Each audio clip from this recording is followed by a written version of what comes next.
Vaccines అనేవి చాలా important అండి. అంటే వ్యాక్సిన్స్ అనేవి ఎన్నో రోగాలు ఇప్పుడు హాస్పిటలైజేషన్ అవ్వడానికి మెయిన్ కారణము మన బాడీలో ఇమ్యూనిటీ తగ్గడం, ఆ పర్టికులర్ డిసీజెస్కి ఇమ్యూనిటీ తగ్గడం వల్ల వచ్చే వ్యాధులు. అండ్ ఈ వ్యాధులు అన్ని డిసీజెస్కి వ్యాక్సిన్స్ లేవు, కొన్ని డిసీజెస్కి ఉన్నాయి. బట్ ఈ డిసీజెస్ ఎటువంటి డిసీజెస్ అంటే దాని వ్యాక్సిన్ తీసుకోకపోతే దానివల్ల వచ్చే లాస్ హాస్పిటలైజేషనే కాకుండా డ్యూరేషన్ ఆఫ్ హాస్పిటల్ స్టే పెంచడం, అలానే అది మన లైఫ్ ప్రాణాంతకం కూడా జరుగుతుంది. ఈ వ్యాక్సిన్స్ అనేవి ఎప్పుడైనా ఒక పర్టికులర్ ఫేజ్ ట్రయల్స్ ఉంటాయండి. ఆ ట్రయల్స్ దాటి ఎంతవరకు సేఫ్టీ అన్నది తెలిసి ఆ సేఫ్టీ ట్రయల్స్లో అది సక్సెస్ అయినప్పుడే అవి బయటికి వస్తాయి.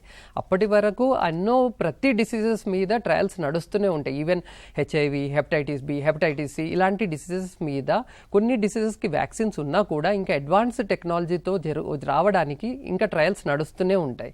అండ్ ఇప్పుడు ఉన్న డిసీజెస్లో బయటికి వచ్చిన మార్కెట్లో వచ్చిన వ్యాక్సిన్స్ అన్నీ సేఫ్.